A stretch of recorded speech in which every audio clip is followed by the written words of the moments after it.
The member for Newmarket Aurora. Thank you, Speaker. This motion brought forward by the member for Burlington expresses what the vast majority of Ontarians believe. And I'm pleased to speak to what I believe is the core principle behind this motion. And that principle is accountability. In ethics and governance, accountability is defined as answerability, blameworthiness, liability, and the exception or the expectation of account giving. Speaker, those principles seem to be far removed from this current administration of this Liberal government.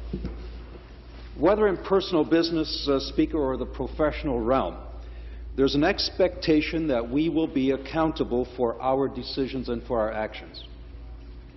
Accountability is the acknowledgement and assumption of responsibility for those actions and the decisions, and to be willing to be called to account for them.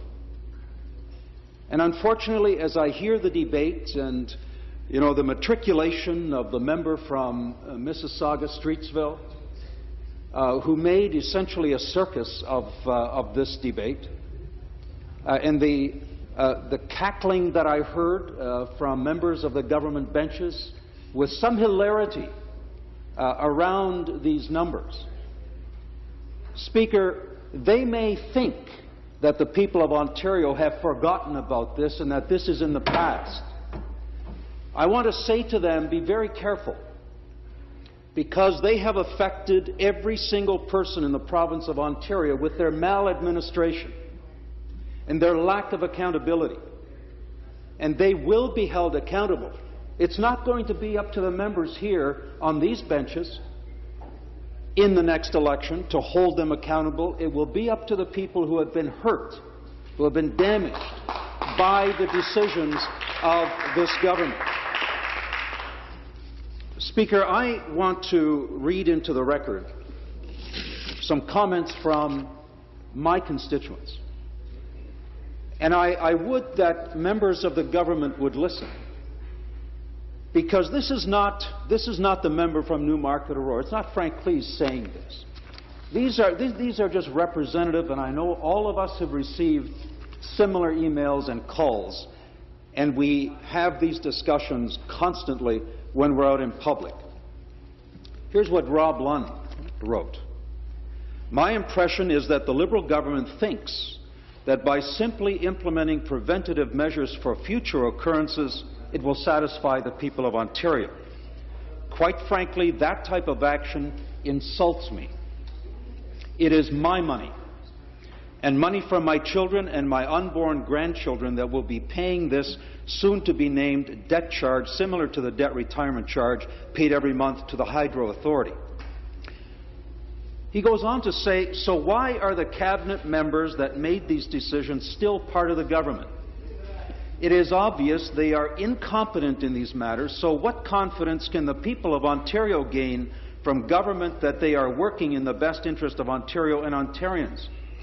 Would you mind asking this question to the Premier during the next discussion over the power plant scandal? End of quote. Well, Speaker, I'm doing that in the course of this debate on behalf of Rob Lunn and the many other constituents who have sent me similar emails and who have expressed their anger and their disappointment and their disgust with what happened. This from Mary Muscat, I quote, when is someone going to be charged for this fiasco? And when will the individuals that misspent our tax dollars be held accountable and have to pay back what was stolen? End of quote. And this, I quote, it seems to me that as the decision to cancel the 2 gas plants was orchestrated by the Liberal Party of Ontario, should we not determine if a ratepayers group or some such body would be prepared to take on a lawsuit against the Liberal Party to recoup, partially at least, the cost of the politically motivated cancellations? End of quote.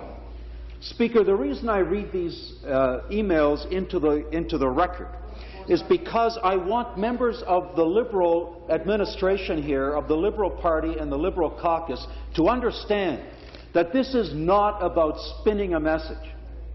This is about a very serious issue that people saw where more than $1 billion was wasted that could have gone to health care, that could have gone to education, that could have gone to supporting children with autism, and all of the many health care issues and social services that now there are long wait lists for because of the maladministration, the waste, and the politically motivated decision on the part of this government.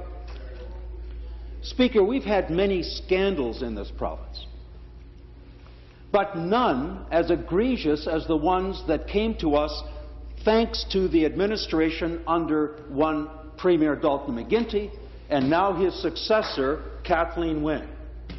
The fact of the matter is that what is different from the gas plant scandal and what has motivated my colleague from Burlington to bring this motion forward, what is different about the gas plant scandal than any others, under any other administration, and yes, I will admit that administrations of all political stripes have made mistakes, without question. There has never, in the history of this province, been a decision that has been so brazenly politically motivated than the one made by this government, by this political party, the Liberal Party of Ontario, that was admitted to by two premiers, that it was strictly a political decision. And so it's only logical. The decision wasn't made by bureaucratic bungling. It wasn't made as a result of a technically driven policy development process. It wasn't made in response to a meaningful dialogue or conversation, as the Premier would like to have and has had many with the people of the province. It was made by her own admission as the result of a political decision to save the seats of some of her members. And so they enjoy. And one had the gall to stand in his place. The individual, the member from Mississauga Streetsville, Speaker, should have been embarrassed to even show up here. He should have stayed in his office and watched the debate on television rather than show his face, but he has the gall to stand up and give us the performance that he did today, tongue-in-cheek, rattle off numbers that are meaningless, absolutely meaningless, insult added to insult. And I can tell you, Speaker, that the people of this province are observing, they're watching very carefully. There is no sense of accountability. This government has replaced the term and the principle of accountability with regret, with apology, and with a desire to change the channel, that it'll never happen again. Well, Speaker, it will happen over and over and over again, because it doesn't matter which file we open up. With every file we open up, we see the misadministration, the maladministration, the incompetence on the part of the people who are driving those decisions. Nothing will change in this province until those people who are responsible for those decisions are sent packing. And that's what people in this province want. They want some consequences for that kind of decision-making. And as much as I hate to do this, Speaker, I couldn't help but listen to the member from Essex as he pounded himself on the chest and talked to us about how proud he is of his caucus. Proud of what, Speaker? Propping up this government so that they could go ahead and do what they did to the people of Ontario? We wouldn't have this government today if that party, the NDP, hadn't propped them up in the last budget vote. They are the ones who are responsible for giving us this government, that irresponsibility. And I think it's time that the people of this province stood up and realized why, compliments of the NDP party, we have Premier Kathleen Wynne, and we have that cabinet, and we have this kind of decision-making that is robbing people of essential funds to pay for health care, pay for social services. And why is it that we now are faced once again with a party here that could do nothing but cast dispersion on a well-intentioned bill that is before the legislature today that does only one thing, Speaker, and that is to express what voters in this province feel. I want to compliment my colleague from Burlington for bringing it to the floor of this legislature.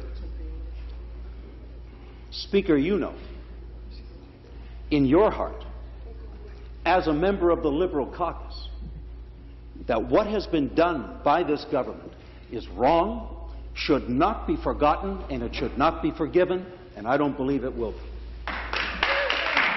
Thank you. Further debate?